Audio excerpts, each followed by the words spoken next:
Incorporate Louisiana and also one of the co-directors for Step Up Louisiana. And we're gathered here today to announce the legislation to abolish slavery out of our Constitution, sung by Miss Stephanie Jordan, the African American National Anthem. Yeah. Lift every voice and sing, till earth and heaven rings with the harmonies of liberty.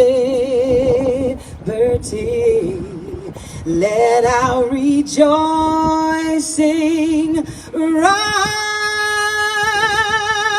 high as the listening skies. Let it resound loud as the rolling sea. Sing a song full of the faith that the dark past has taught us. Sing a song full of the hope that the present has brought us. Facing the rising sun of a new day begun. Let us march on till victory is won. God of our weary years, God of our silent tears, thou who hast brought us thus far on the way, thou who hast by thy might led us into the light. Keep us forever, ever in the path we pray.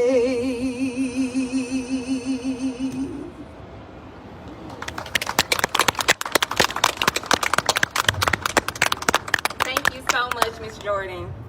Yes. Whew, that was a beautiful way to ground us before we go into our press conference.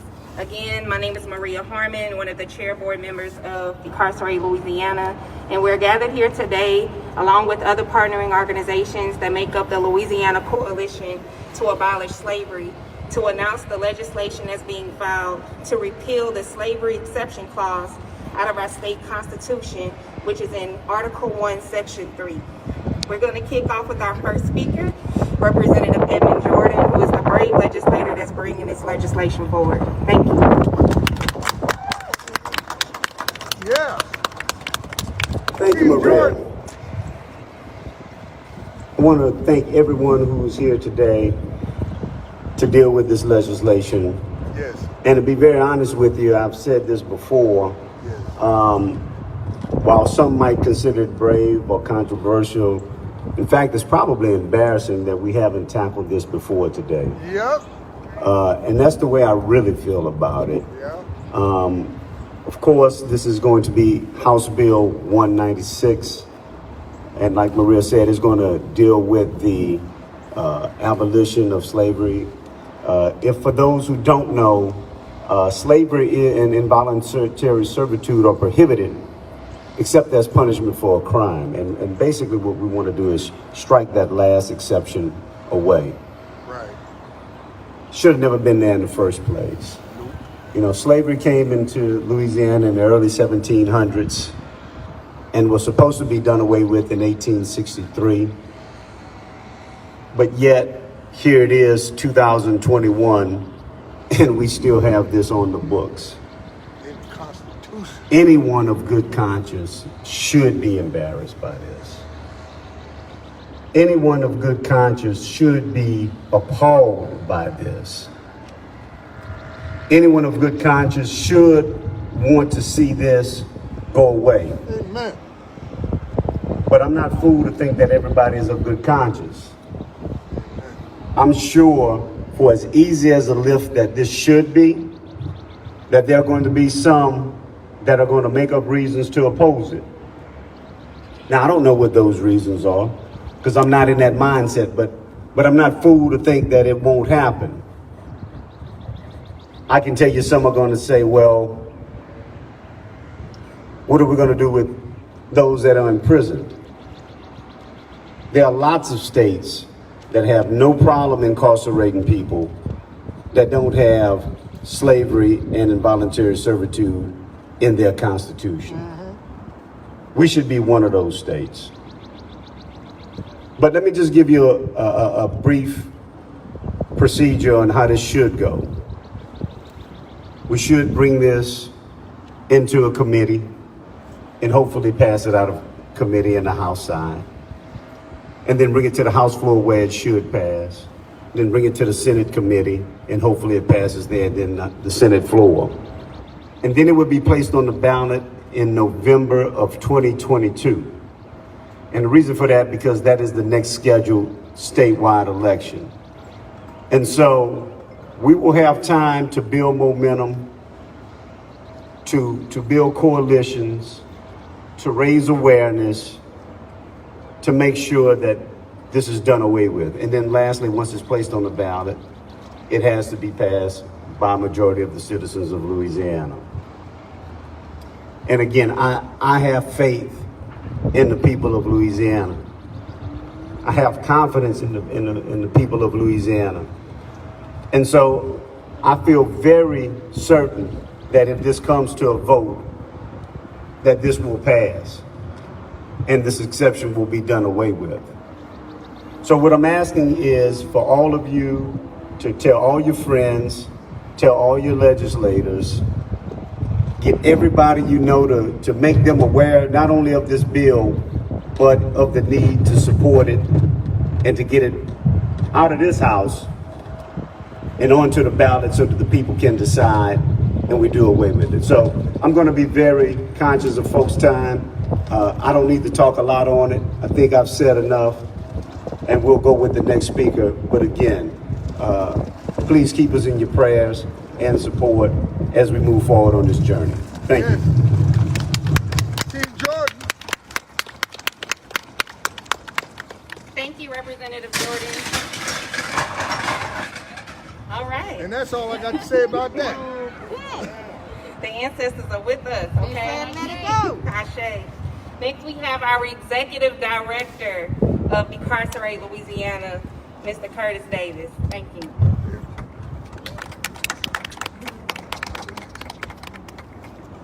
Good afternoon, everybody.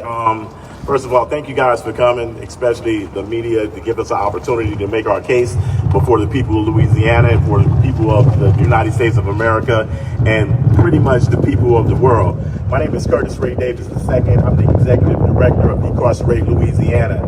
But more than that, I'm a former slave. I spent 25 years, 9 months, and 11 days on a plantation here in Louisiana known as Angola.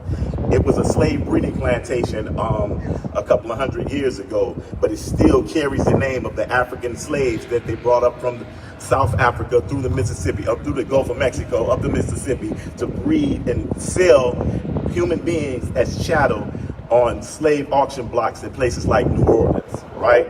I wanted to get up here and explain to you that slavery is a moral issue. This slavery is 180 degrees diametrically opposed to freedom. Freedom is about health and wellness and treating human beings with decency. Slavery is about subjugation, putting people in a condition of torture and trauma, and vengeance and retribution.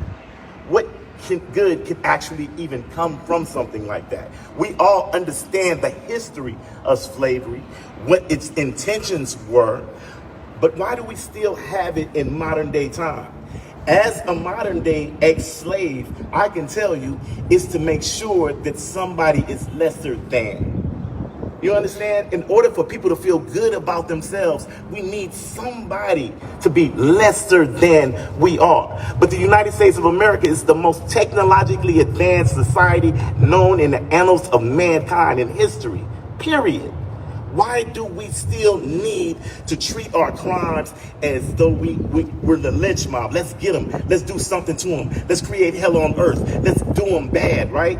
We're supposed to treat crime as a social disease. Let's come up with a solution to cure it. Let's fix our communities. Why have we weaponized our legal system and aimed them towards minorities and brown people? If we turn the weapon of the legal system towards the kids that are coming out of LSU College right now. Start patting them down as they come. Stop and frisk them.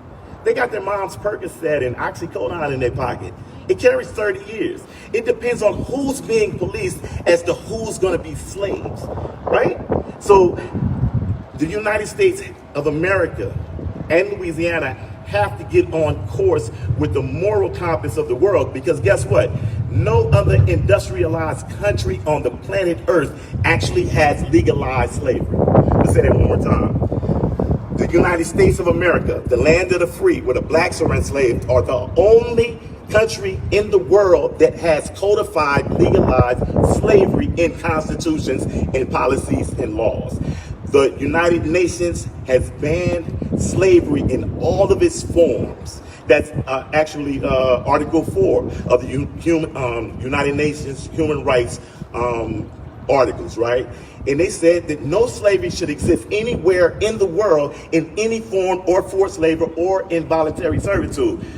If we have the moral high ground, if we're the best country in the world, why are we subjugating our own citizens? Why do we incarcerate more people than China, Russia, Afghanistan, and every other known country? So we're working to decarcerate Louisiana, but we're working to create a better world at the same time. Thank you guys again for coming out. We're going to respect your time. Thank our people for supporting this, because these are brave people.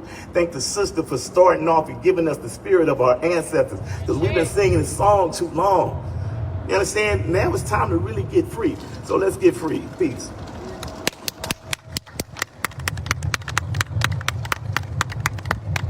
Thank you so much, Mr. Davis. Next, we have our national partner, Mr. Max Parthas with the Abolish Slavery National Network.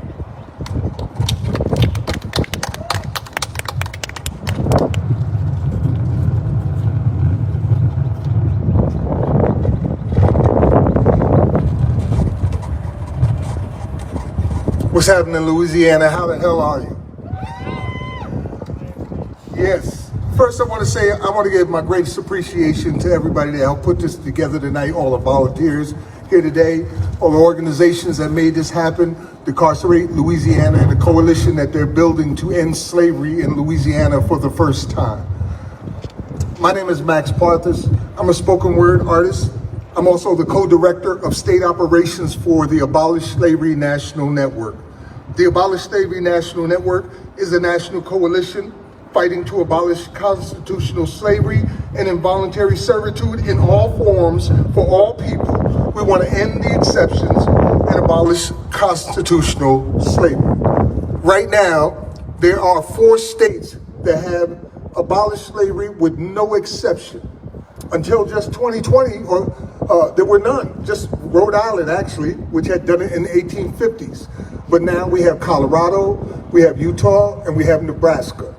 On top of that, there are a dozen states, including this wonderful state right here, that have legislation, just like HB 196, to end slavery either in 2021 or 2022. A dozen states right now.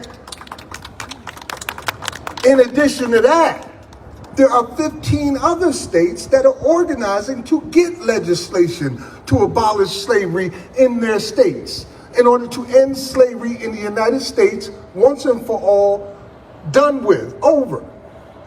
Now, that brings us up to like 30 states, including Washington, D.C., which has it in its charter, and Puerto Rico, which is written in Spanish with an exception clause. And just on, I believe it was December 2nd of 2020, Senator Merkley of Oregon and Senator Bernie Sanders of Vermont submitted a joint resolution that would create a 28th Amendment, which would effectively nullify the exception clause of the 13th Amendment. All of that is happening right now, people, right now. It's a beautiful thing to see. For 156 years, we've been dealing with everything from convict leasing to chain gangs to for-profit prisons to private prisons to warehousing bodies, and all of it has turned everybody that's went into those buildings into property. It happens the minute that you're duly convicted of a crime. No judge says to you, you know, I think I'm going to make you a slave. I feel like that's the type of punishment you need. It's not how it works. As soon as you're convicted, you become state property. You lose all of your constitutional rights. You lose your rights as a human being. And the only thing that you're left with is what these prisons decide you should have. And here we are in Louisiana, where there are men still, black men, still on a plantation that was a former slave plantation, still picking cotton for free right now here in the state of Louisiana. I want to remember somebody, and I'm hoping that we all can channel a little bit of his spirit. You all probably have seen this picture over and over again. It's of a formerly enslaved man who is sitting with his hands on his legs like this, and they're showing his back, which is covered with scars and keloids. Well, his name was Gordon, and he escaped slavery here in Louisiana. And he also escaped to a Union base that was right here in Baton Rouge. And they used that picture of him and his back and all these scars in order to appeal to people's sensibilities, to make them see that slavery was horrible, that it had done these things to human beings. And you know, what strikes me as very strange is that we needed to show horrors. Just the idea that somebody is state freaking property or owned by another person is not enough to end slavery. You also need to see the blood. Do you need to stick your finger in the wound before you believe? Is that how it works? Right now, here in this state, it's the same thing. Men are suffering life without parole. 80% almost of your prison population of black people in a state that only has like 30% black people. And you tell us it's not race-based? These are crimes against humanity, and they have to end. You know, thank you. It's Poetry Month, and I'm a spoken word artist, and I was gonna do some poetry for y'all, but after what I heard here today, and after everything that I just said, I don't got no poetry today. I ain't got nothing to say that hasn't already been said, and I ain't got nothing to read that hasn't already been read. And although I know some can hear me now, in the long run, when it's all done, most don't ever care anyway. Actually, apathy seems to be the modus operandum. You got people putting up with any kind of atrocity that the sinister system might hand them. And I don't know if God damn them. And I'm not trying to second guess, but Louisiana, let me tell you something, y'all. I'm feeling stressed.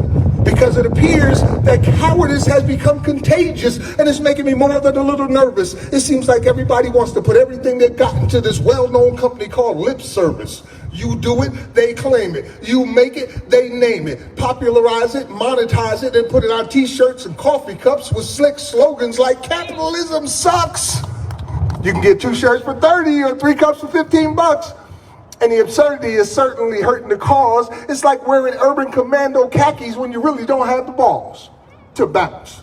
And we should all denounce them, but we don't dare. Unless it affects the integrity of our necks or our next paychecks, we really don't care. So what poetry could I possibly read that could probably lead to compassion or action? Sometimes I feel like a fool for asking, so no. Max ain't got no poetry today. I ain't got nothing to say that hasn't already been said.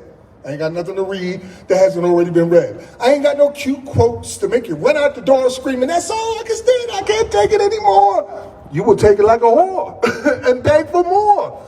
Come on, folks, let's be truthful. We take it every day with no grease, no mercy, no compassion. Fools are always fruitful. Like seedless grapes, they don't breed, they're being bred. Or like Manchurian candidates who don't lead, they're being led. It's the next best thing to being dead, and not too far from fulfilling that post at the most with the host for an evil indwelling. More concerned with getting laid or paid than freeing slaves. And Sojourner Truth will probably roll over in a grave. Harriet Tubman might be ashamed to be associated with the likes of types of people we become. Odds are she might regret freeing just one when centuries later we will re-enslave our own daughters and sons. And for what? An iPhone, a PlayStation, a value menu burger, Right now, with HB 196, we had the opportunity to be freedom fighters and not accomplices to murder. So no, Max ain't got no poetry today. I ain't got nothing to say that hasn't already been said. I ain't got nothing to read that hasn't already been read, but that's all right. We got HB 196 here in Louisiana, and we're gonna keep it all tight. I'm Max Parthas from the Abolish Slavery National Network. You can catch us at abolishslavery.us. Please go to the website and sign up. Thank you again, everybody, for this momentous occasion. Be sure to tell a friend what you saw here today. Peace.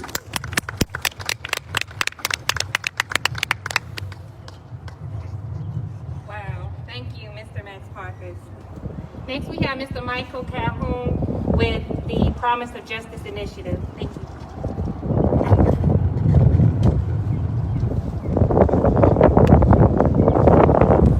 Hello. I, like Max, also don't have a phone, but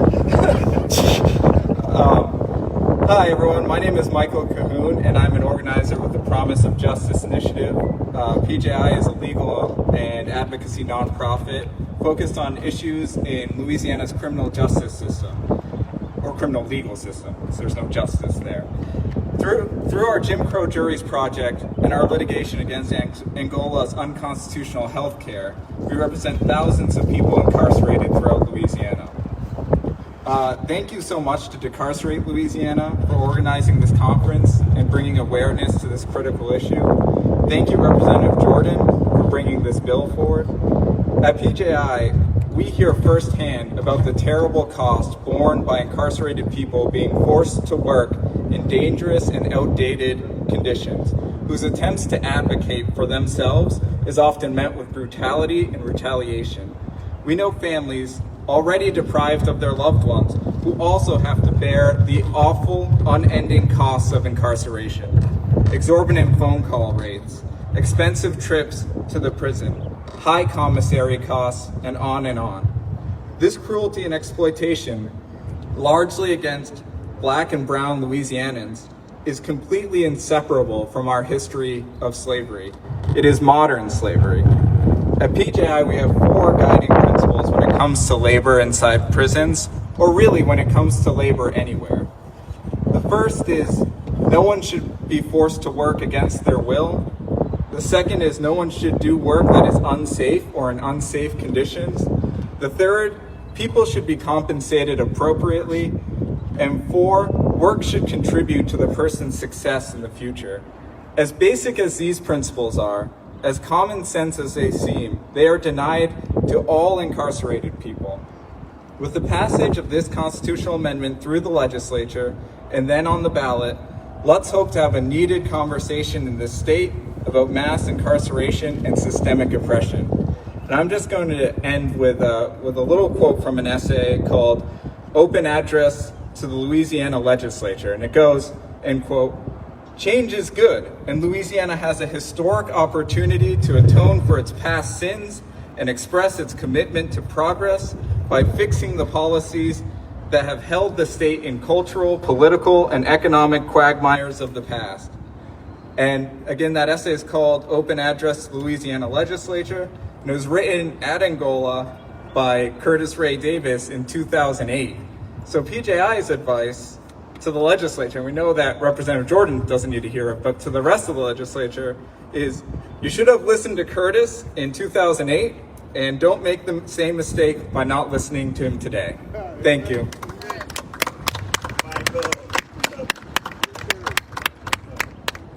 Thank you so much, Mr. Calhoun. Next, we have Ms. Stephanie L. Willis with the ACLU. Thank you so much.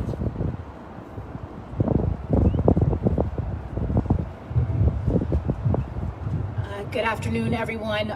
I'm so honored and privileged to be standing before you all today. And I want to thank you all so much for inviting the ACLU of Louisiana to be a part of this very significant press conference. And I have my son here today because I thought that it was very important for him to be a witness to this extremely impactful legislation that stands to pass in the Louisiana legislature this upcoming session.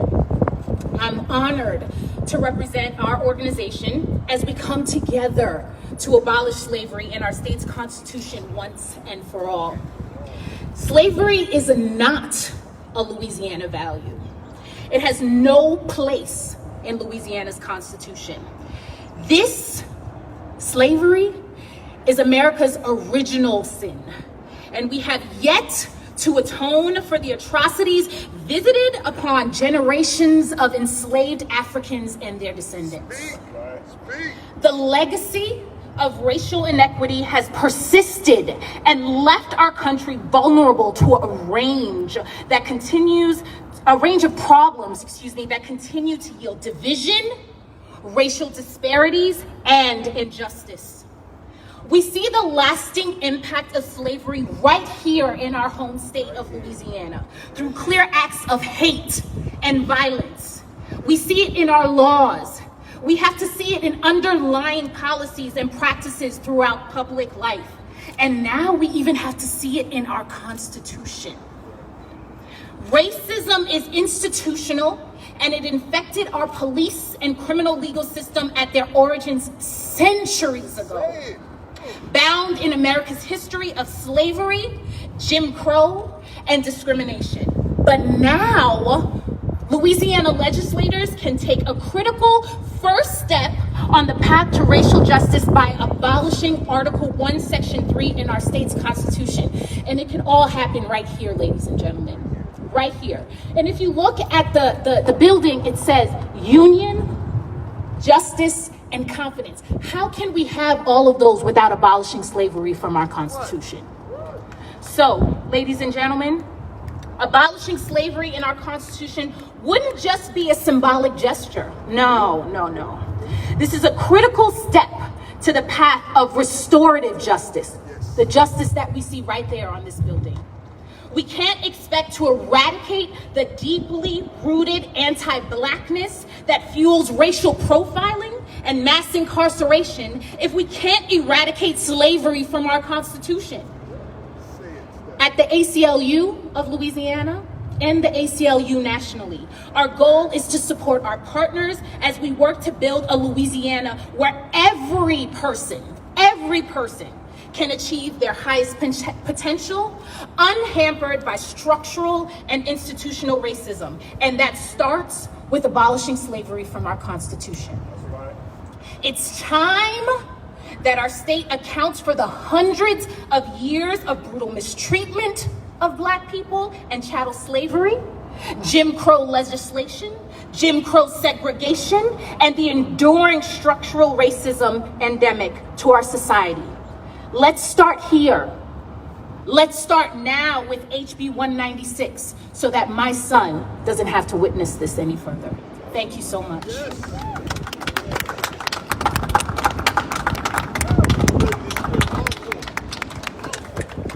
Thank you so much, Ms. Stephanie Willis. That was powerful. Next, we have Mr. Eugene Collins, who's the local president of the NAACP Baton Rouge branch. Thank you. How y'all doing today? So today we are gathered here in 2021 asking for slavery to be abolished from our Constitution. Now see, the first thing I gotta think is that somewhere there's somebody smiling down there saying, how in the world in 2021 are we still asking for the same thing that we've been asking since 1865? And see, don't tell me that language or removing phrases mean nothing, because if you look at this Constitution, I don't see nothing about how police units were formed. We got that right. So we sometimes don't look at it how important the use of phrases just are. Words can inspire movements. Words have inspired wars. Words have inspired some of you to go home to the folks that you love. Words in itself are very important. See, if you had gotten it right from the beginning, you would have never called the slaves, you would have called them stolen property. And as long as language exists on the books that give you the ability to put me back, I don't trust that you ain't gonna try it at some point. So Representative Edmund Jordan, he ain't doing the work of the legislature. He doing God's work here today. He doing what you failed to do over them 100 years ago. He's doing what you failed to do over the years. He's doing what you failed to look at and correct again and again. He ain't doing the work of no legislator. He's doing God's work here today. Because we were never slaves to begin with. We were stolen. I said, if you look at the way these words have been crafted and used together in laws in Louisiana over time, it leads back to one thing that has always been black people as commodities. Black people as a means of income. Prisoners make up tax bases in cities. And you can't tell me that that's any different from slavery.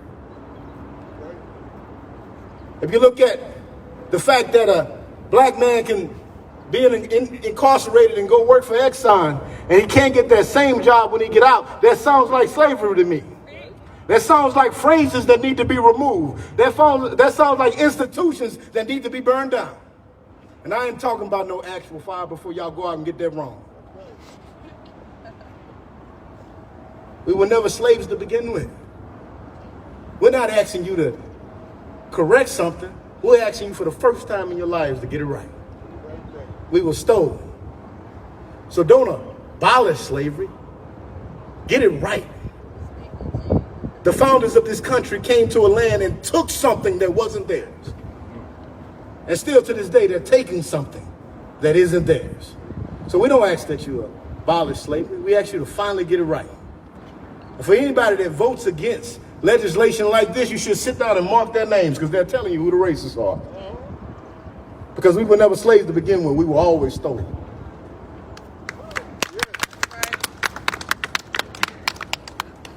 Thank you so much, Mr. Eugene Collins. Next we have Ms. Tribal here to bless us with a spoken word. Thank you so much.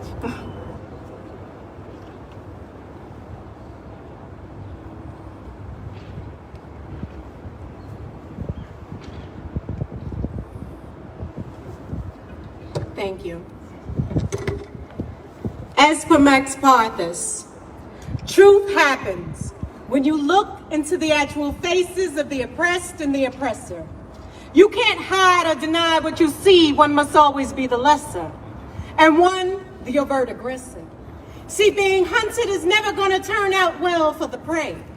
Having to eke out a plan of survival while continuously looking over your shoulder, wondering what, or should I say, who will be snatched up next? How many will they hurt or kill? Come on, people, we all know the drill. We all grew up in the valley in the shadow of truth. How many pints of blood will they exact for our imagined sins?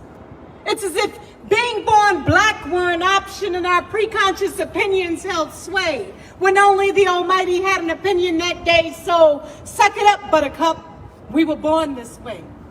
And for most of us, the secret to dealing with the oppression is to deny its existence, as if we can afford the luxury of entertaining conscious dissidence. Deliberately looking over our shoulder as our people are being decimated by genocide, desiccated by pride, when the sad fact of the matter is most of us are unwilling witnesses dragged along for the ride, pulling out our cell phones and cameras in order to chronicle the view, sheepishly bowing our heads when asked, well, what did you do to assist in the struggle? To which most of us can only reply that we're out here trying to make a difference. Hell, we're trying not to die. See, truth happens when you look into the actual faces of the oppressed and the oppressor. You can't hide or deny what you see. One must always be the lesser. When you look in the mirror, are you facing the truth, or are you existing in their lies? Which face would I see were I to look in your eyes? Those of us who are consciously aware that slavery's still here and the overseers are still hunting America's hunting grounds, stand up and fight. Not just for our rights, but for your rights too, even though you're doing all you can do to label us troublemakers, rabble-rousers, too blind to realize that they're hunting you too. See, any brown or black meat will do as a serving at the master's table, where he'll dine on the flesh of the ignorant oppressed just as lustily as he sucks the marrow from the bones of the conscious few. Come on, get a clue.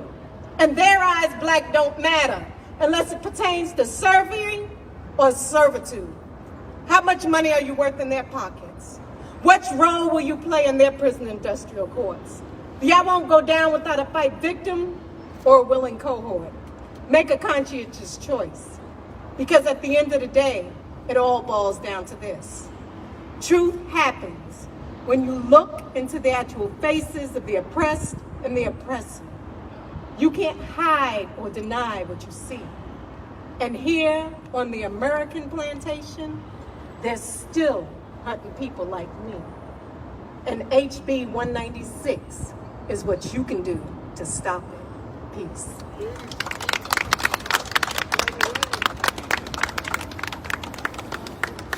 On behalf of the chairman of the board of directors of Incarcerated Louisiana, executive committee, all of our people, we want to thank you again for coming out. This concludes our press conference.